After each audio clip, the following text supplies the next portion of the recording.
तो आज से सब्जेक्ट कौन सा चालू हो रहा है भाई? लोक प्रशासन।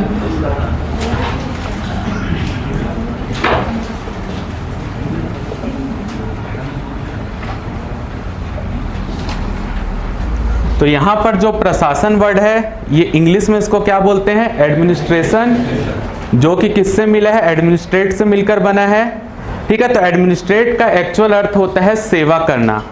ठीक है, यानी कोई भी चीज अगर सेवा की जा रही है उसी को शाब्दिक अर्थ में एडमिनिस्ट्रेशन बोला जाता है। लेकिन यहाँ पर प्रशासन के आगे कौन सा वर्ड लगा है? लोक। लोक का शाब्दिक अर्थ क्या होता है? जनता। तो जनता की सेवा करना ही क्या है?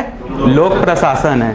ठीक है, लेकिन यहाँ पर हमको ये हो गया छोटा दृष्टिकोण यानी संकुचित दृष्टिकोण। इसी का व्यापक दृष्टिकोण भी यानी बड़े अर्थों में भी प्रशासन को अलग से बताया जा सकता है। तो प्रशासन का अर्थ ये होता है किसी भी कार्य को संपादित करने के लिए, यानी जो भी कार्य संपादित हो रहे हैं किसी लक्ष्य को पाने के लिए, वही है प्रशासन। ठीक है, तो यहाँ पर जो नॉर्मल लोक शास्त्री या लोक प्रशासन में जो प्रमुख होते हैं उनका मानना है कि यहाँ पर जिस वर्ड के सामने लोक शब्द लगता है वहां पर लोक का अर्थ जनता ना होकर सरकार होता है। ठीक है, नॉर्मल अर्थ कहीं भी सिंगल वर्ड लोक का प्रयोग किया जाए तो वो होता है जनता, लेकिन अगर किसी शब्द के साथ लोक शब्द का प्रयोग किया जाए तो उसका अर्थ होता है सरकार। ठीक है, तो जो सरकार होती है वो तीन प्रकार की सरकार होती है। एक होती है केंद्र सरकार,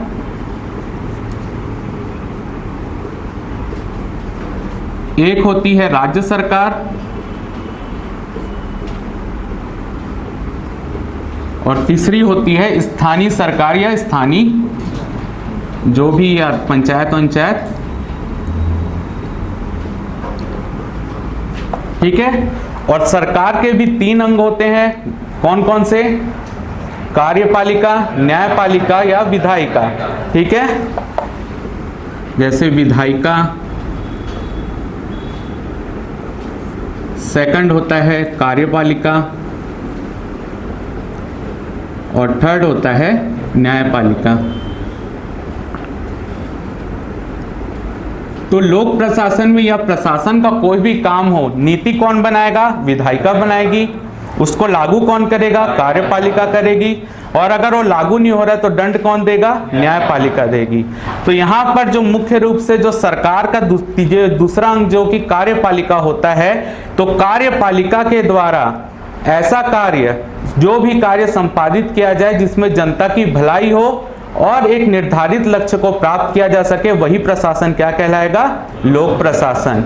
यानी सरकार का कार्यपालिका वाला जो अंग है उसके द्वारा ऐसे कार्य संपादित किए जाएंगे जिससे कि निर्धारित लक्ष्य को पाया जा सके और जनता की जो भी इच्छा है उसको पूरी की जा सके, तो वही प्रशासन क्या है? लोक प्रशासन। ठीक है, यहाँ तक। तो यहाँ पर मुख्य रूप से याद रखना है कार्यपालिका वाला पॉइंट। ठीक है, इसको लिखते हैं। पहले प्रशासन शब्द का अर्थ लिख लो।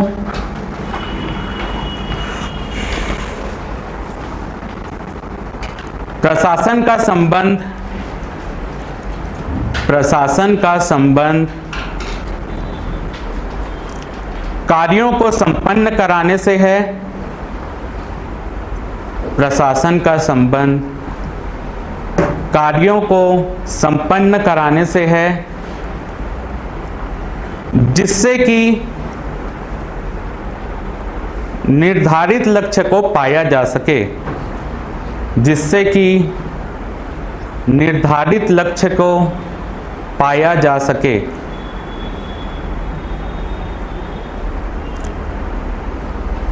ठीक है, अगर ये 2 नंबर में जगह कम पड़ रही है या ज्यादा छूट जा रहा है तो लिख सकते हैं प्रशासन शब्द जो है एडमिनिस्ट्रेशन वर्ड से मिलकर बना, यानी उसका इंग्लिश रूपांतरण है। ठीक है, तो एडमिनिस्ट्रेशन का अर्थ होता है सेवा करना, ये भी लिख सकते हैं। 2 नंबर में आया हुआ क्वेश्चन है प्रशासन की परिभाषा। सेकंड नंबर लोक प्रशासन।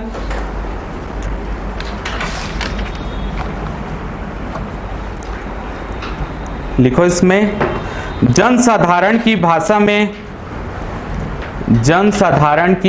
में लोक प्रशासन से अभिप्राय, जनसाधारण की भाषा में लोक प्रशासन का अभिप्राय उन क्रियाओं से होता है, उन क्रियाओं से होता है जो केंद्र कौमा राज्य तथा स्थानीय सरकारों की, केंद्र कौमा राज्य तथा स्थानीय सरकारों की कार्यपालिका शाखाओं के द्वारा, कार्यपालिका शाखाओं के द्वारा संपादित किए जाते हैं।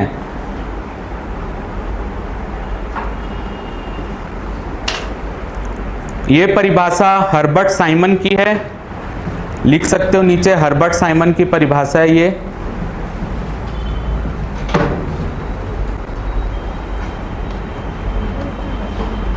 Herbert Simon.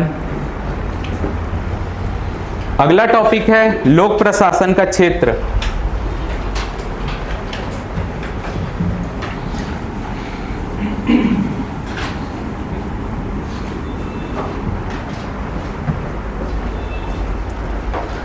ठीक है, तो इसमें जो है मुख्य रूप से हमको 4 दृष्टिकोण पढ़ना है लोक प्रशासन के क्षेत्र में।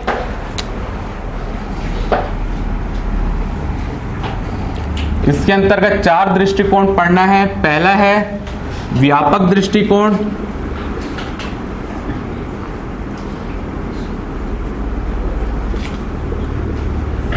दूसरा है संकुचित दृष्टिकोण,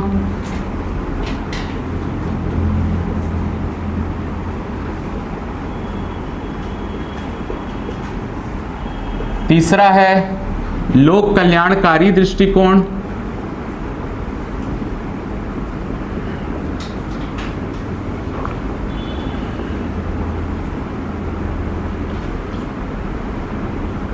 और आखिरी है पोस्ट कॉर्प। इसको समझेंगे।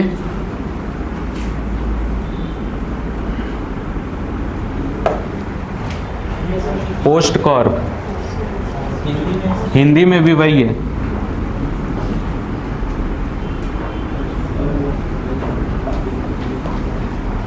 यहां पर जितने भी स्पेलिंग में वर्ड लिखे हुए, हर वर्ड का कुछ ना कुछ मतलब है। ठीक है, तो उसको जोड़ के सभी के पहले अक्षर को लेकर ये बना है पोस्ट कॉर्प। ठीक है, तो यहाँ पर जो लोक प्रशासन का क्षेत्र यानी उसका अध्ययन क्षेत्र क्या क्या होना चाहिए, उसमें जो है अलग अलग लोगों की अलग अलग राय है। ठीक है, तो सबसे पहला दृष्टिकोण है व्यापक दृष्टिकोण।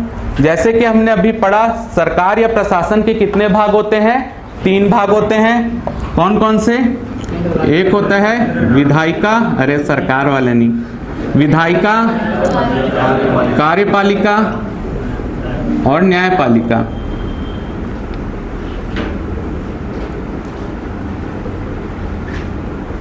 तो जो व्यापक दृष्टिकोण वाले हैं वो ये बोलते हैं कि यहाँ पर विधि बनाने का काम जब कर रही है विधायिका, उसको लागू कराने का काम कर रही है कार्यपालिका, और नहीं लागू होने पर दंड देने का काम कर रही है न्यायपालिका। तो लोक प्रशासन में हमको तीनों का अध्ययन करना चाहिए, ना कि केवल कार्यपालिका का। ठीक है, ये कौन सा दृष्टिकोण है? व्यापक दृष्टिकोण। वहीं संकुचित दृष्टिकोण क्या बोलता है? क्योंकि यहाँ पर प्रशासन का प्रमुख काम है जनता की इच्छाओं को पूरा करना या उनके लक्ष्यों को पहुंचाना, लक्ष्य तक। तो यहाँ पर क्योंकि लक्ष्यों को लागू किया, कोई भी योजनाओं को लागू कराने का काम कौन कर रहा है? कार्यपालिका। बना भी वही रहे हैं, यहाँ से बन के आ रहा है, इसको लागू ये करा रहे हैं। तो ये सबसे महत्वपूर्ण है, यानी हमको सिर्फ अध्ययन करना चाहिए किसका? कार्यपालिका का। वही हमारा लोक प्रशासन है। ठीक है, लेकिन जो लोक कल्याणकारी दृष्टिकोण है ये बोलता है कि हम जो पढ़ते हैं राज्य के नीति निर्देशक तत्व क्यों बनाए गए हैं, वो कि उसमें यह बताया गया कि कोई राज्य लोक कल्याणकारी कैसे बन सकता है। ठीक है, तो आर्टिकल 12 में राज्य शब्द के अंतर्गत कौन कौन आते हैं? सभी सरकारें, सार्वजनिक संस्थाएं, सब चीज, ये सब राज्य के शब्द के अंतर्गत आ रहे हैं। तो वो बोलता है क्योंकि राज्य का, वहां पर हमारा राज्य के नीति निर्देशक तत्व इसलिए बताए गए हैं कि कोई राज्य कैसे लोक कल्याणकारी बन सकता है। और लोक प्रशासन का मेन उद्देश्य भी यही क्या है कि जनता का कल्याण करना, यानी लोक कल्याण करना। इसी के लिए जो राज्य शब्द है वही लोक प्रशासन है। ठीक है, यानी इन्होंने किसको लोक प्रशासन बोल दी है? सीधा राज्य को बोल दिया है। बाकी इसको ये डिटेल में पढ़ेंगे, पहले सबको लिख लेते हैं। लोक प्रशासन का क्षेत्र हेडिंग है, तो इसमें लिखो सबसे पहला व्यापक दृष्टिकोण यानी comprehensive view.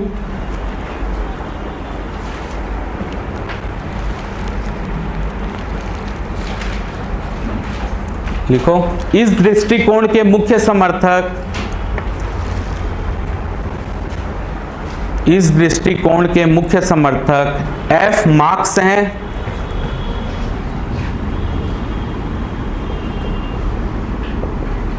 F marks comma L D white.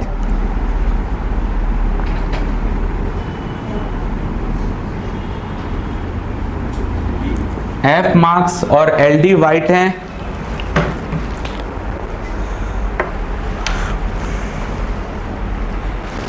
इन विद्वानों का मानना है कि, इन विद्वानों का मानना है कि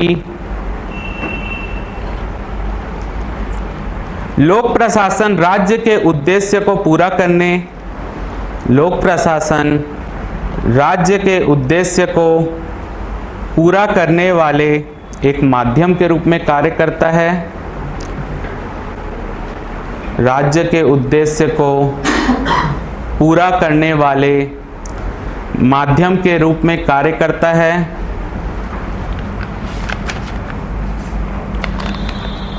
इसके अंतर्गत सार्वजनिक, इसके अंतर्गत सार्वजनिक नीति से संबंधित, सार्वजनिक नीति से संबंधित क्रियाएं आती हैं।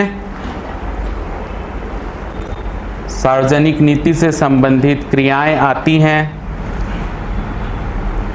इस प्रकार लोक प्रशासन के, इस प्रकार लोक प्रशासन के व्यापक अर्थ में, लोक प्रशासन के व्यापक अर्थ में सरकार के 3 अंगों, सरकार के 3 अंगों विधायिका कौमा कार्यपालिका एवं न्यायपालिका, विधायिका कौमा कार्यपालिका एवं न्यायपालिका का क्षेत्र लोक प्रशासन में आता है।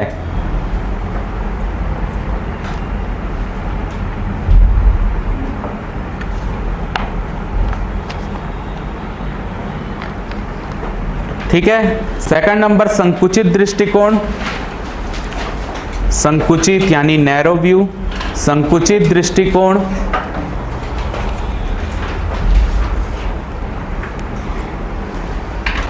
इस दृष्टिकोण के समर्थक, इस दृष्टिकोण के समर्थक हर्बर्ट साइमन है।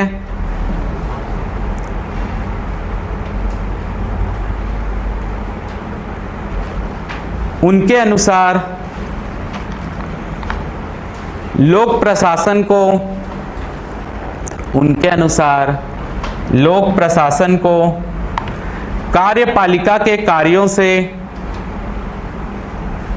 कार्यपालिका के कार्यों से संबंधित विषय माना जाए, कार्यपालिका के कार्यों से संबंधित विषय माना जाए, क्योंकि प्रशासन की समस्त क्रियाएं, क्योंकि प्रशासन की समस्त क्रियाएं केंद्र तथा राज्य सरकारों की, केंद्र तथा राज्य सरकारों की कार्यपालिका शाखाओं के द्वारा ही संपादित होती है। केंद्र तथा राज्य सरकारों की कार्यपालिका शाखाओं के द्वारा ही संपादित होती है।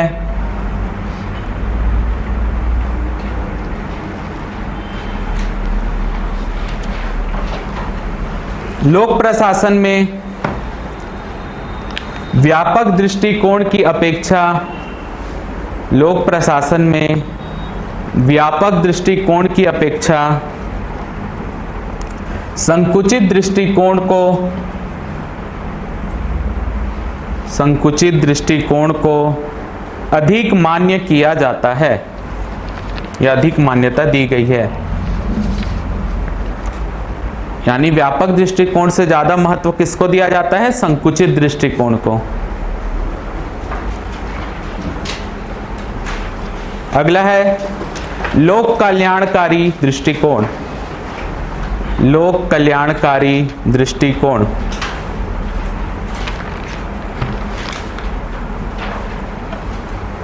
तो इसका कोई भी ऐसा नहीं है विद्वान जिन्होंने इसको माना है, लेकिन क्योंकि आधुनिक युग में जब से संविधान बना भारत का या कहीं का भी, तो वहां पर लोक कल्याणकारी राज्य की स्थापना करना एक महत्वपूर्ण उद्देश्य था, तो इसी के लिए इस दृष्टिकोण को भी पढ़ाया जाता है या पढ़ा जाता है। लिखो इसमें,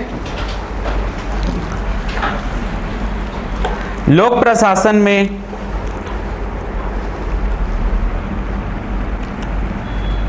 केंद्र कौमा राज्य तथा स्थानीय सभी स्तरों की सरकारों के केंद्र कौमा राज्य तथा स्थानीय सभी स्तरों की सरकारों के संगठन पर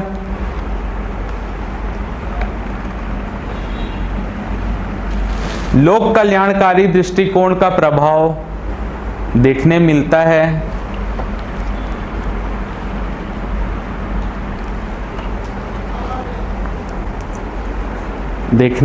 है।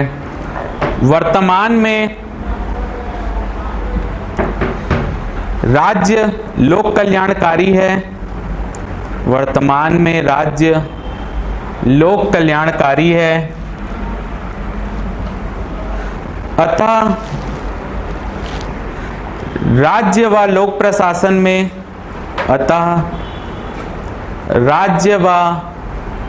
प्रशासन में अंतर नहीं किया जा सकता।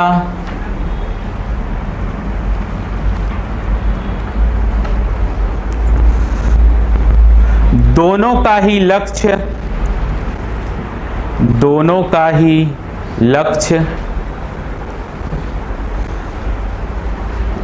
जनता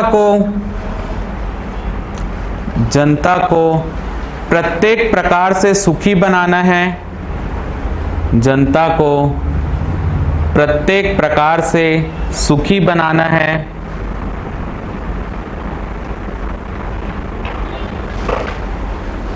अतः राज्य और लोक प्रशासन एक ही है।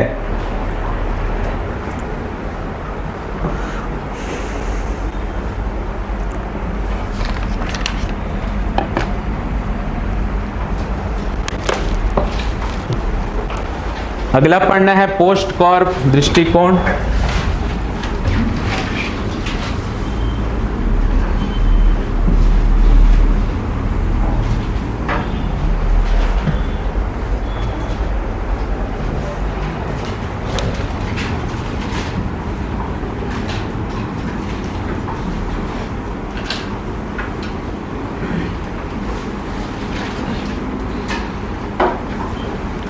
तो यहां पर भाई P का मतलब है प्लानिंग, O का मतलब है ऑर्गेनाइजिंग, S का मतलब है स्टाफिंग, D का मतलब है डायरेक्टिंग, CO यानी को का मतलब है कोऑर्डिनेटिंग, R का मतलब है रिपोर्टिंग और B का मतलब है बजटिंग। यानी प्रशासन में सबसे महत्वपूर्ण ये फॉलो किया जाए तो प्रशासन बहुत अच्छा हो सकता है।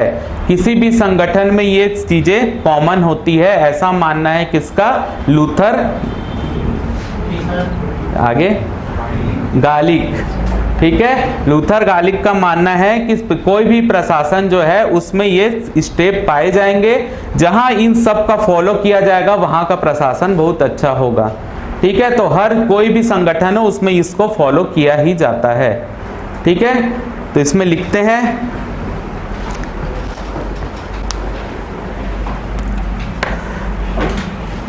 लोक प्रशासन के कार्य क्षेत्र, लोक प्रशासन के कार्य क्षेत्र संबंधी विचारों का वर्णन, संबंधी विचारों का वर्णन लूथर गालिक या कहीं कहीं पे लूथर गुलिक भी लिखा रहता है, आप दोनों में से कोई भी एक लिखना, दोनों में से कोई भी एक लिखना। लूथर गुलिक या गालिक ने पोस्ट कॉर्ब शब्द के रूप में किया है, ने पोस्ट कॉर्ब शब्द के रूप में किया है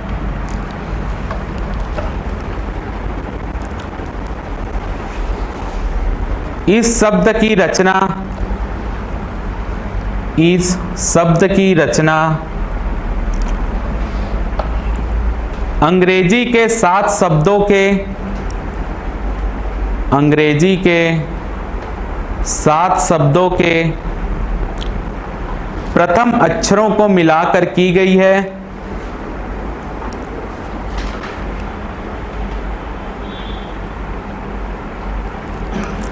वे शब्द निम्नलिखित है, वे शब्द निम्नलिखित है।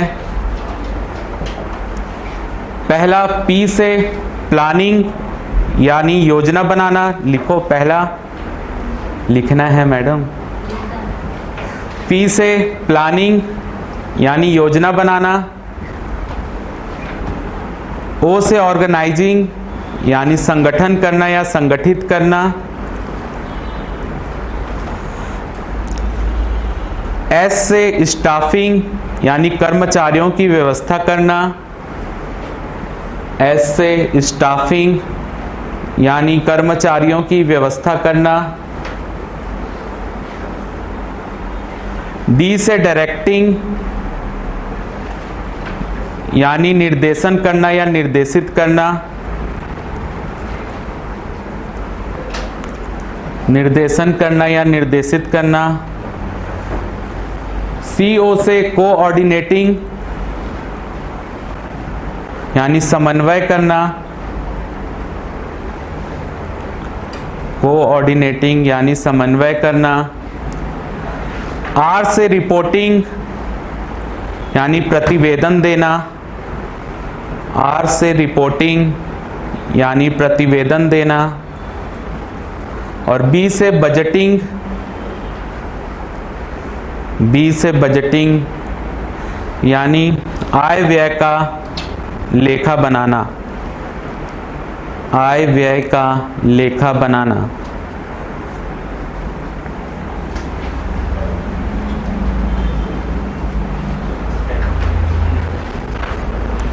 तो इसमें सबसे पहले जैसे P लिखा है प्लानिंग, यानी कोई भी काम होता है या करना है तो सबसे पहले उसका प्लान बनाया जाता है।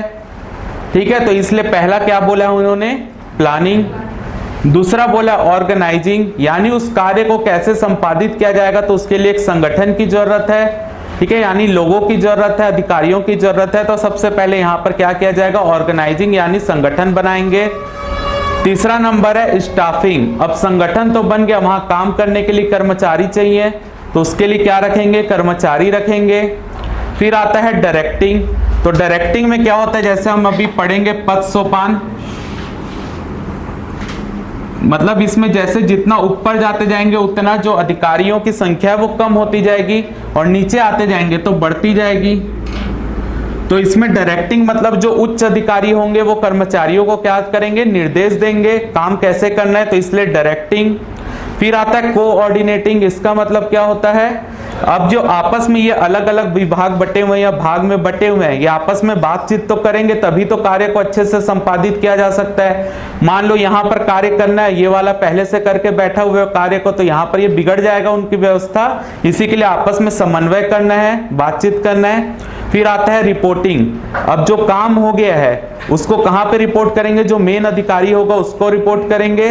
और आखिरी है बजटिंग। अब उसका जब योजना बन गई है तो उसको आगे लागू करना है, तो उसके लिए किसकी जरूरत है, पैसों की जरूरत है। तो यहाँ पर पूरा आय व्यय का हिसाब रखा जाएगा। तो यही है पूरी व्यवस्था पोस्ट कॉर्प। ठीक है, लिखो इसको। पहला नंबर है प्लानिंग यानी योजना बनाना। ये 8 नंबर में एक बार पूछा गया है, शायद मॉडल पेपर में था, ये आया नहीं है लेकिन आ सकता है। लिखो इसमें, इसका अभिप्राय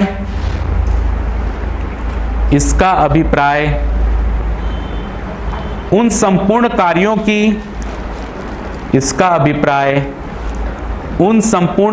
की रूपरेखा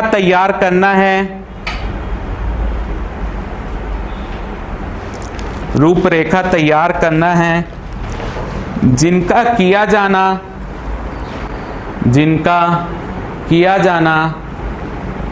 नितांत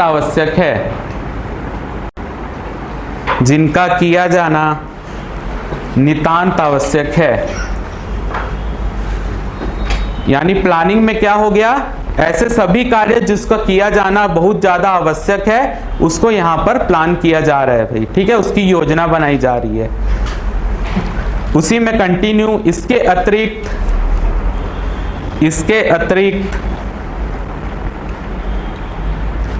निश्चित उद्देश्य की प्राप्ति के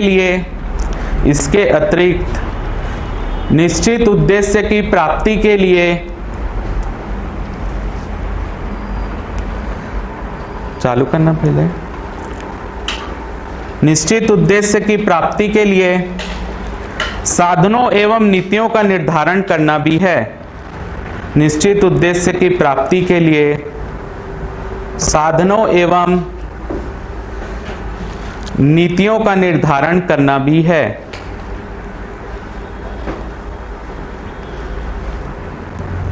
सेकंड नंबर, ओ से ऑर्गेनाइजेशन यानी संगठन बनाना।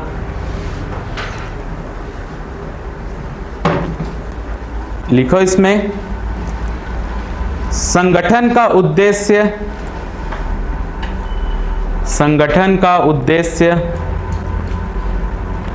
अधिकारी वर्ग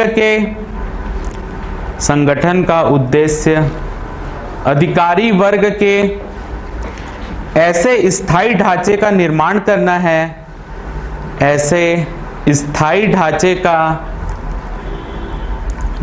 करना है, जिसके द्वारा निर्धारित कार्य को सुगमता पूर्वक किया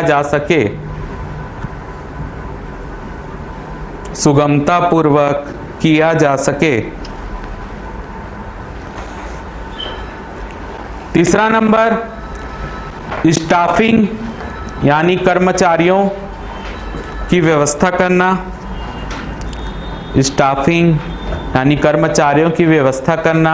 लिखो इसमें, संगठन के अंतर्गत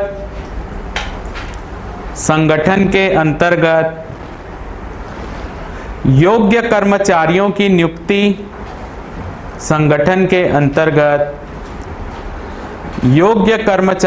नियुक्ति, प्रशिक्षण और उनकी सेवा के अनुकूल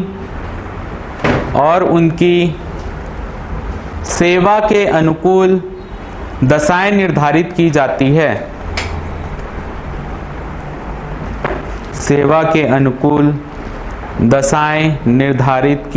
है।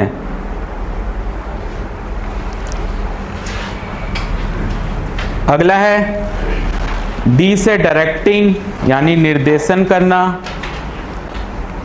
डी से है डायरेक्टिंग, यानी निर्देशन करना। लिखो इसमें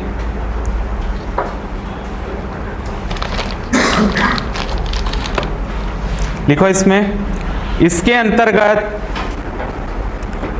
अंतर्गत कर्मचारियों को कार्य संबंधित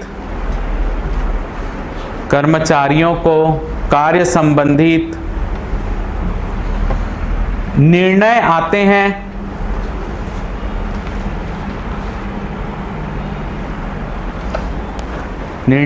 हैं। यह निर्णय उन्हें अधिकारियों के माध्यम से दिए जाते हैं।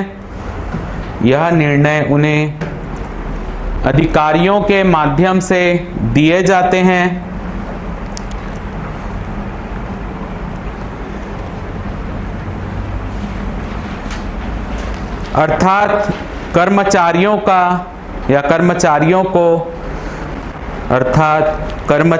को कार्य करने हेतु मार्गदर्शन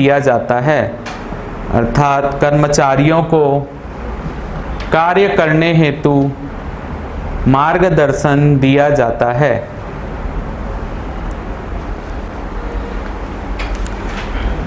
अगला है कोऑर्डिनेटिंग, यानी समन्वय करना।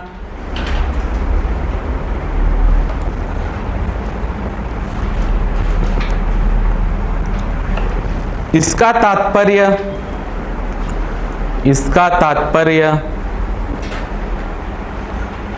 विभिन्न विभागों को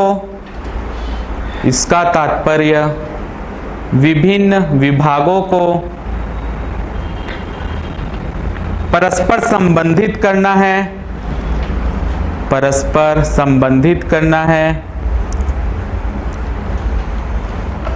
और उनके कार्यों में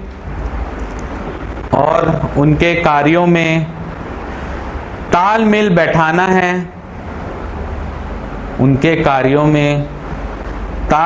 बैठाना है, जिससे उनमें परस्पर टकराहट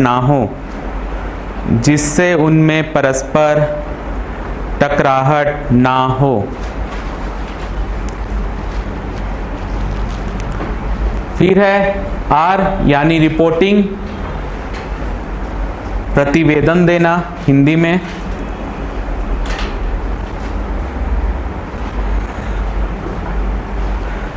इसका अर्थ प्रशासकीय कार्यों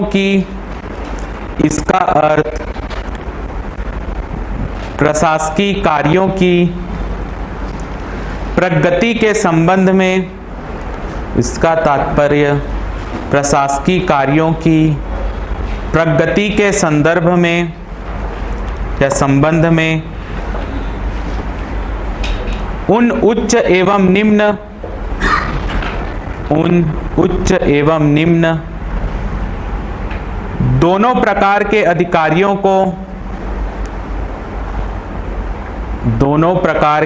अधिकारियों को प्रशासन की गतिविधि से परिचित कराना है।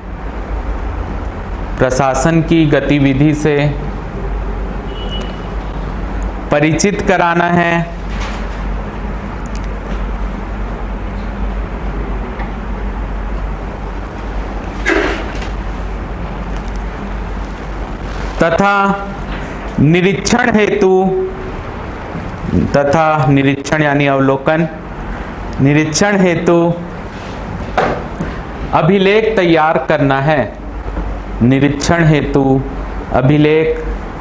करना है। और आखिरी है बी से बजटिंग, यानी आय व्यय बनाना या उसका लेखा तैयार करना। लिखो इसमें, इसके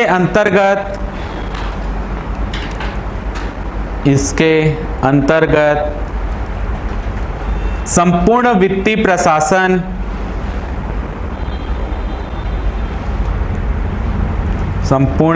प्रशासन अर्थात वित्त व्यवस्था, अर्थात वित्त व्यवस्था,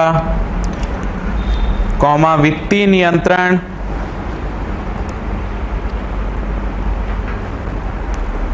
कॉमा लेखा तथा लेखा परीक्षण आते हैं। लेखा तथा लेखा परीक्षण आते हैं।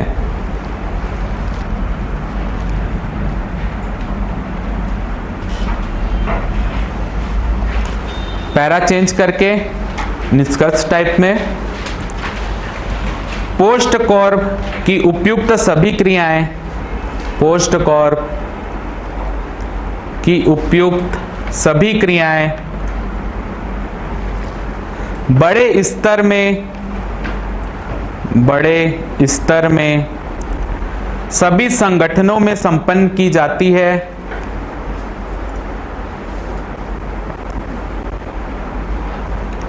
बड़े संगठनों में संपन्न की जाती है। प्रशासन का चाहे कोई भी क्षेत्र हो, प्रशासन का चाहे कोई भी क्षेत्र हो,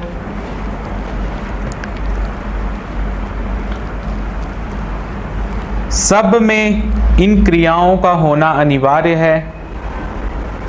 सब में इन क्रियाओं का होना अनिवार्य है।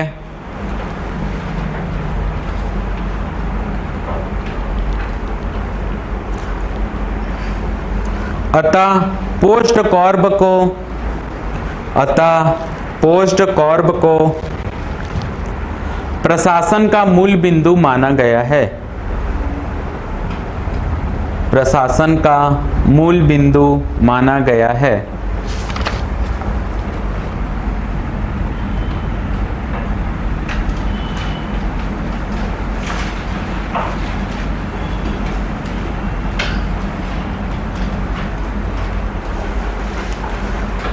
अगला हेडिंग, पोस्ट कॉर्प विचारधारा की आलोचना।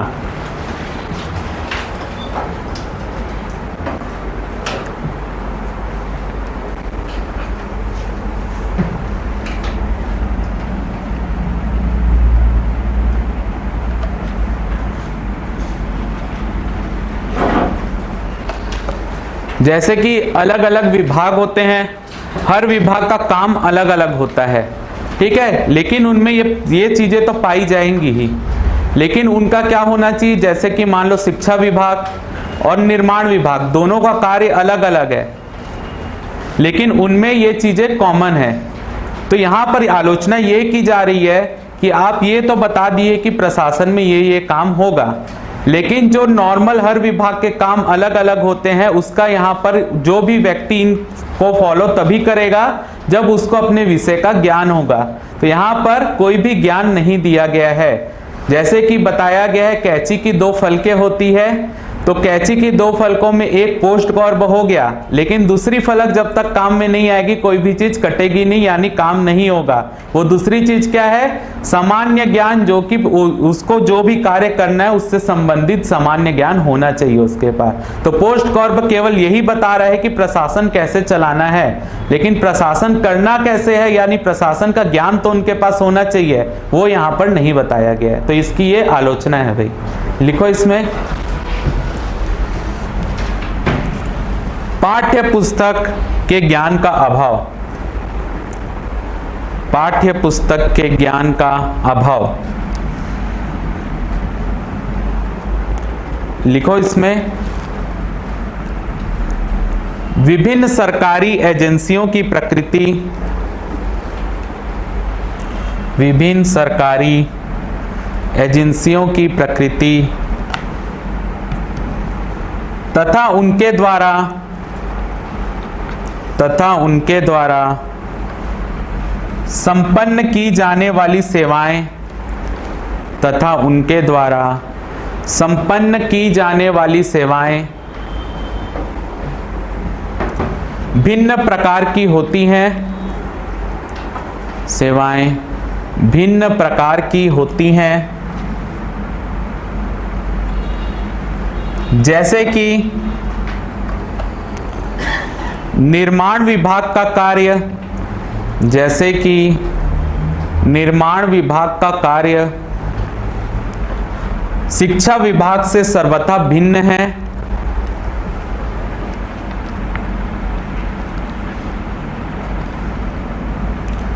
शिक्षा विभाग से भिन्न है।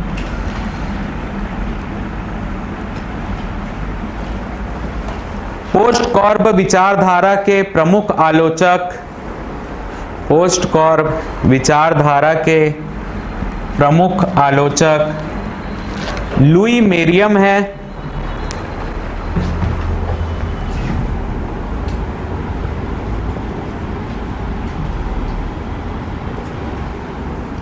लुई मेरियम है।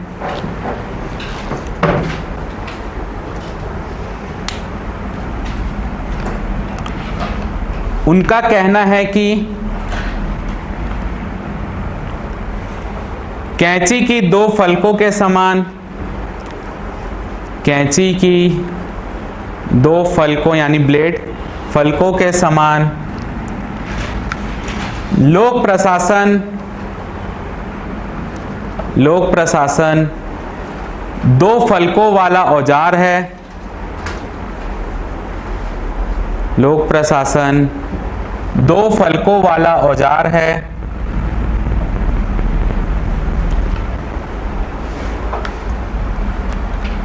औजार का एक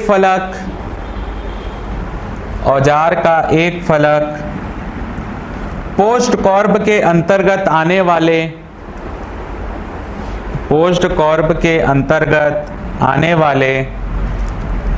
क्षेत्रों का ज्ञान है। पोस्ट कॉर्ब के अंतर्गत आने वाले क्षेत्रों का ज्ञान है, जबकि दूसरा फलक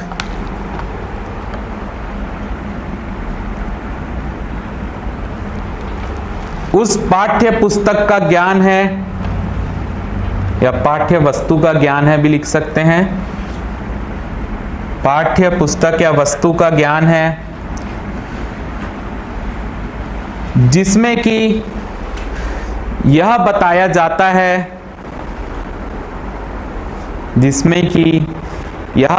जाता है कि तकनीकों को कैसे लागू किया जाए, तकनीकों को कैसे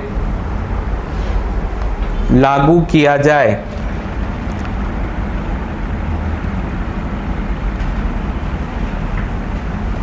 अतः उस औजार को प्रभावशाली बनाने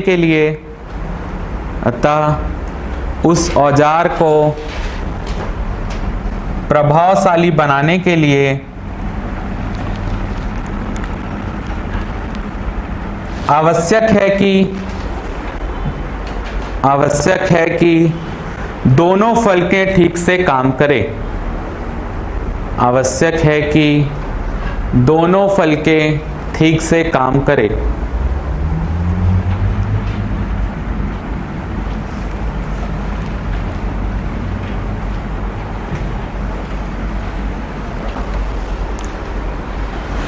दूसरा दृष्टिकोण भी है आलोचना में, जिन्होंने अपना बताया है कि ये बोलते हैं वो कि यहाँ पर कर्मचारियों का तो बता दिया गया है कि कर्मचारियों की नियुक्ति की जानी है, लेकिन कर्मचारियों को किस तरीके से कार्य करने की दशाएं मिल रही है, उनका वहां पे सम्मान किया जा रहा है कि नहीं, ये सब के बारे में यहाँ पर बताया नहीं गया है। अगर किसी भी कर्मचारी को वहां उसका सम्मान ना मिल रहा हो या कार्य करने की उत्तम दशाएं नहीं मिल रही हो तो क्या होगा, उत्पादन इससे कम होगा। तो पोस्ट कॉर्ब में बस ये बताया गया है कि क्या क्या चीजें होनी चाहिए, लेकिन कर्मचारियों की दशाएं किस तरीके से सुधार की जा सकती है कि उसको उत्तम माहौल मिल पाए कि किसी भी संगठन का जो भी वो गोल है वो अचीव कर पाए, वो नहीं बताया गया है। तो ये है इसकी दूसरी आलोचना। लिखो इसमें मानवीय संबंधों के दृष्टिकोण के समर्थक, मानवीय संबंधों के दृष्टिकोण के समर्थक। लिखो इसमें पोस्ट कॉर्ब विचार की आलोचना, पोस्ट कॉर्ब विचार की आलोचना मानवीय संबंधों के दृष्टिकोण के आधार पर की जाती है।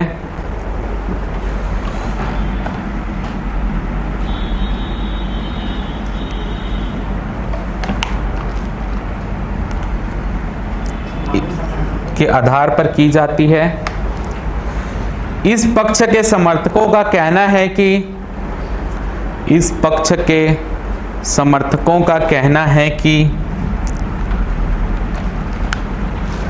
तकनीकों पर विशेष जोर ना दिया जाए,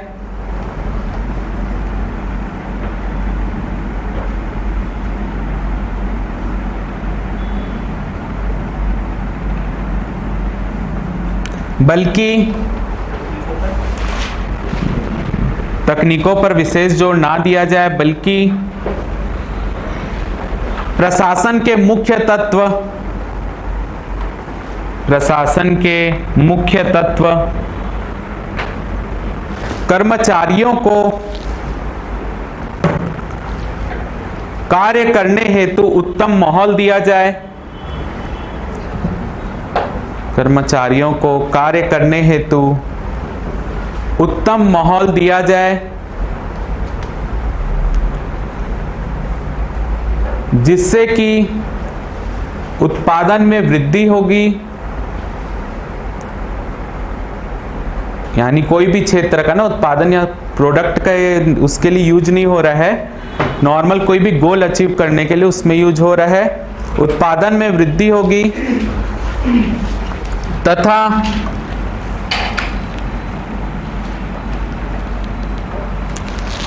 उनको अधिक से अधिक अधिकार दिया जाए, तथा उनको यानी कर्मचारियों को अधिक से अधिक अधिकार दिए जाए, जिससे उनमें नेतृत्व करने की क्षमता विकसित हो।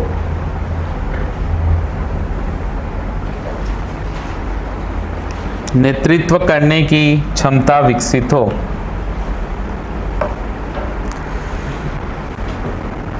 ठीक है, तो ये दो अलग अलग क्वेश्चन, क्योंकि अभी जो है लोक प्रशासन कौन से भाग में है, संविधान के साथ वाले यानी पार्ट 2 में है। मैक्सिमम इससे क्वेश्चन बन सकता है 10 नंबर का, तो इतना बड़ा एक में नहीं आएगा, लेकिन इसको तोड़ के क्वेश्चन आ सकता है। यानी आपसे डायरेक्ट क्वेश्चन पूछ सकता है पोस्ट कॉर्ब को समझाइए, या दूसरा क्वेश्चन पोस्ट कॉर्ब की आलोचना कीजिए। ये दो क्वेश्चन यहां से बन सकता है। जो मॉडल पेपर पीएससी ने जारी किया था उसमें पोस्ट कॉर्ब वाला क्वेश्चन था जब 2012 में चालू किया, लेकिन पेपर में अभी तक नहीं पूछा गया है, तो हो सकता है कि आ जाए। एमपीपीएससी में मेंस में इसी साल आया भी था भाई। ठीक है, तो सीजीपीएससी भी फॉलो करता है, तो हो सकता है क्वेश्चन आ जाए। और यहाँ पे जो हमने दृष्टिकोण 4 पढ़े हैं अलग अलग, उसमें से एक दृष्टिकोण 2 नंबर या 4 नंबर में आया था पिछले 2015-16 में। ठीक है, अगला हेडिंग लोक प्रशासन का महत्व।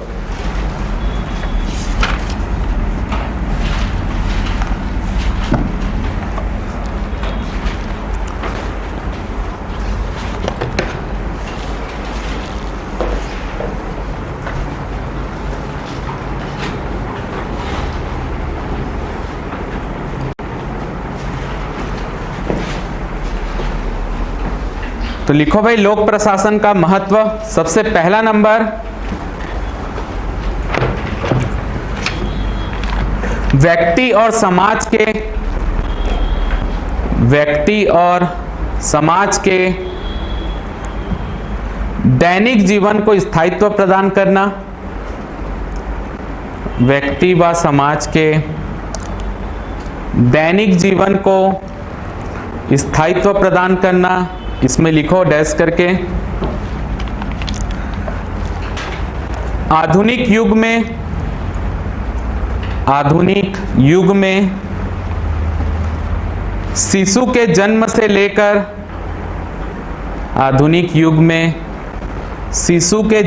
लेकर मृत्यु तक जीवन के प्रत्येक मोड़ पर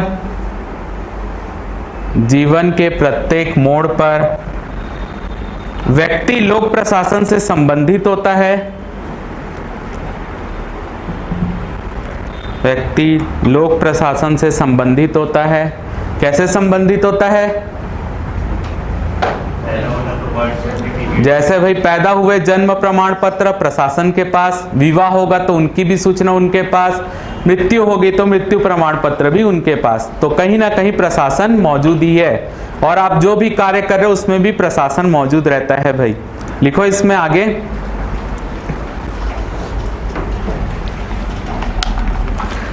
बालक का जीवन निर्वाह, बालक का, लड़कियां बालिका लिख लेना, बालक का जीवन निर्वाह उसी में, कौमा शादी, कौमा नौकरी,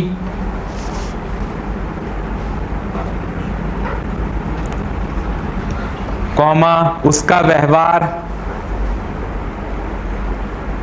मृत्यु, व्यवहार, मृत्यु तथा मृत्यु के पश्चात इच्छा पत्र, यानी जायदाद देते हैं ना भाई अंत में, मृत्यु के पश्चात इच्छा पत्र से भी लोक प्रशासन का संबंध है।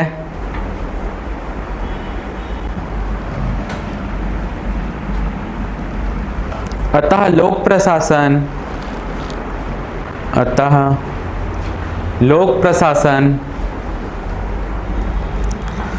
व्यक्ति और समाज के दैनिक जीवन को, अतः लोक प्रशासन व्यक्ति और समाज के दैनिक जीवन को स्थायित्व देता है।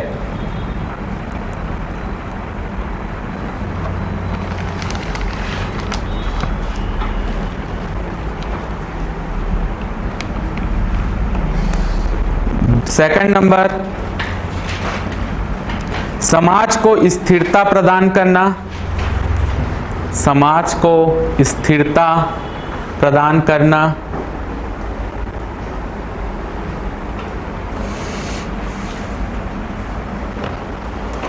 तो इसको कैसे लिख सकते हैं भाई? हमारा भारत कैसा है? लोकतांत्रिक देश है। लोकतांत्रिक देश में सरकारें कभी भी बदल सकती है, ठीक है, सरकारें बदलती है लेकिन प्रशासन वही रहता है। आजकल चेंज हो जाता है वो बात अलग है, लेकिन नॉर्मल रूप से प्रशासन वही रहता है। जैसे बिहार में जब लगातार 5 साल में 9 सरकारें बनी थी, लेकिन वहां का प्रशासन लगभग एक जैसा था। तो अगर सरकार बदल रही है तो उससे क्या हो सकता है, कुछ प्रॉब्लम आ सकती है, लेकिन प्रशासन एक सा रहेगा तो नॉर्मल लोगों के जीवन में सरकार से ज्यादा मतलब नहीं, प्रशासन से मतलब है, तो उनके कार्य तब भी होते रहेंगे, ठीक है। तो यही बोला गया इसमें। लिखो इसमें, लोकतांत्रिक देशों में, लोकतांत्रिक देशों में प्रायः सरकारें बदलती रहती हैं,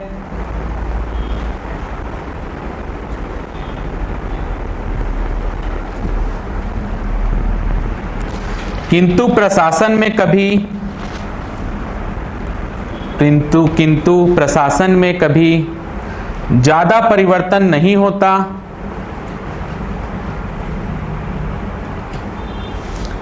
जैसे एग्जाम्पल में लिख सकते हैं, जैसे बिहार में 5 वर्षों में, बिहार में 5 वर्षों में 9 सरकारें बनी,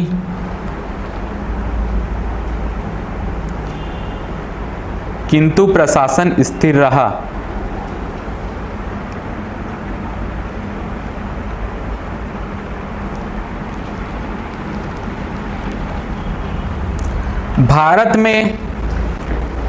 भारत में अंग्रेजी शासन के समय, भारत में अंग्रेजी शासन के समय तानाशाही शासन था, तानाशाही शासन था। भारत को स्वतंत्रता, भारत को स्वतंत्रता मिलने के बाद, भारत को स्वतंत्रता मिलने के बाद लोकतंत्रात्मक शासन स्थापित किया गया। भारत को स्वतंत्रता मिलने के बाद लोकतंत्रात्मक शासन स्थापित किया गया।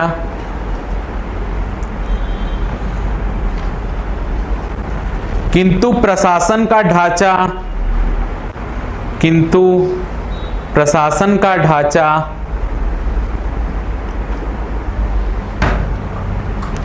एवं प्रक्रिया लगभग पुरानी ही है।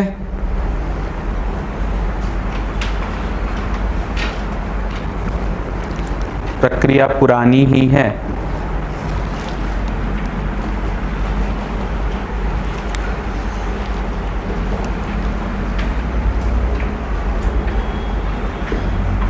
अगला है पॉइंट, विराट महत्ता के विकास में योगदान। विराट महत्ता के विकास में योगदान।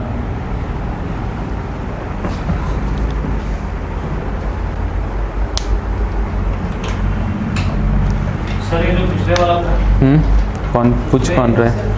प्रशासन स्थायी बोला सर, समाज ऐसे कहाँ? हाँ, प्रशासन स्थायी रहेगा। प्रशासन स्थायी हुआ तो समाज जो बिखर सकता था, समाज में भी तो स्थायित्व आ गया ना।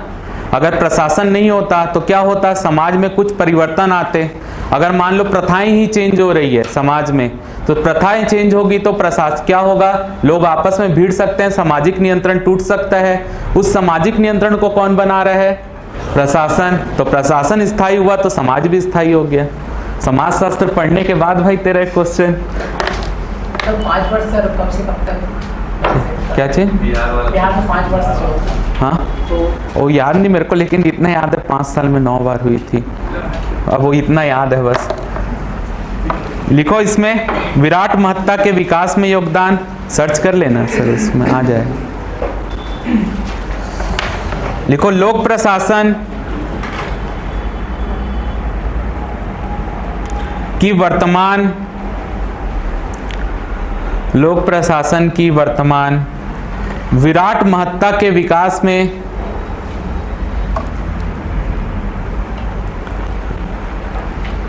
कई तत्वों का योगदान हुआ है।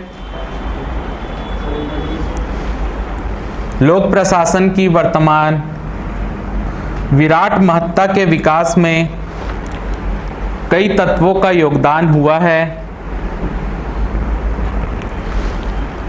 औद्योगिक प्रगति के साथ साथ, औद्योगिक प्रगति के साथ साथ बड़े पैमाने पर उत्पादन हुआ। औद्योगिक प्रगति के साथ साथ बड़े पैमाने पर उत्पादन हुआ। पूंजीपति वर्ग के बढ़ने से, पूंजीपति वर्ग के बढ़ने से मजदूरों की संख्या में भी वृद्धि हुई।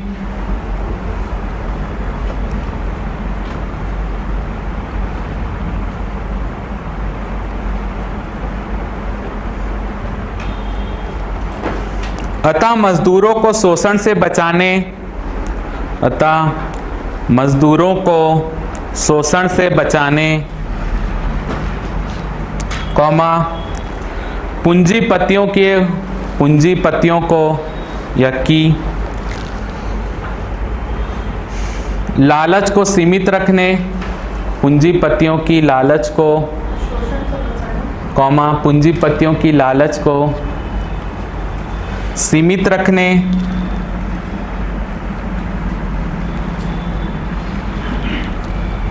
के लिए लोक प्रशासन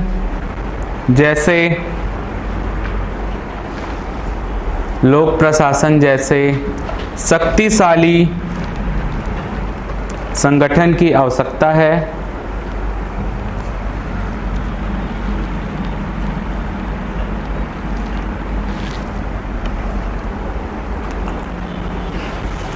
अगला है जनता को अधिकाधिक सेवाएं प्रदान करना।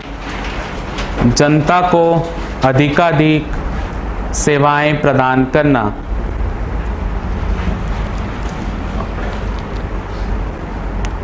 लिखो इसमें आधुनिक लोकतंत्र का उद्देश्य,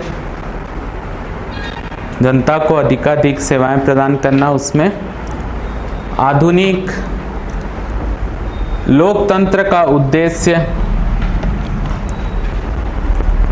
लोक कल्याणकारी राज्य की स्थापना करना है। लोक कल्याणकारी राज्य की स्थापना करना है।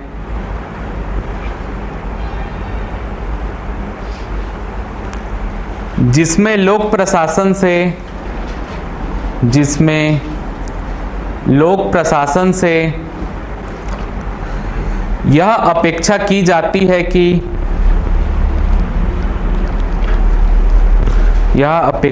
जाती है कि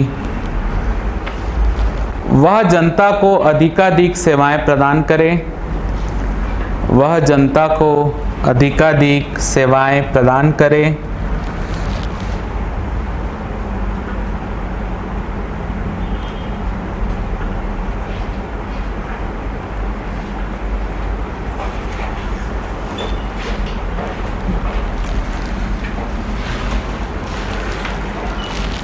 डिमोक के शब्दों में, डिमोक, कोई डिकॉक नहीं लिखेगा भाई, डिमोक के शब्दों में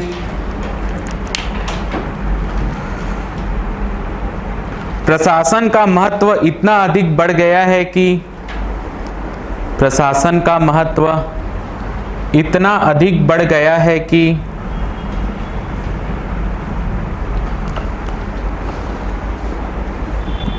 प्रशासन का दर्शन जीवन दर्शन जैसा महसूस होने लगा है। यानी आपका जीवन ही उसमें है भाई, जीवन दर्शन जैसा महसूस होने लगा है।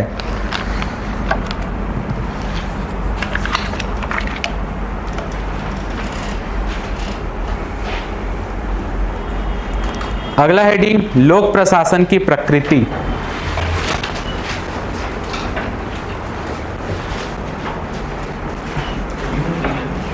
लोक प्रशासन की प्रकृति।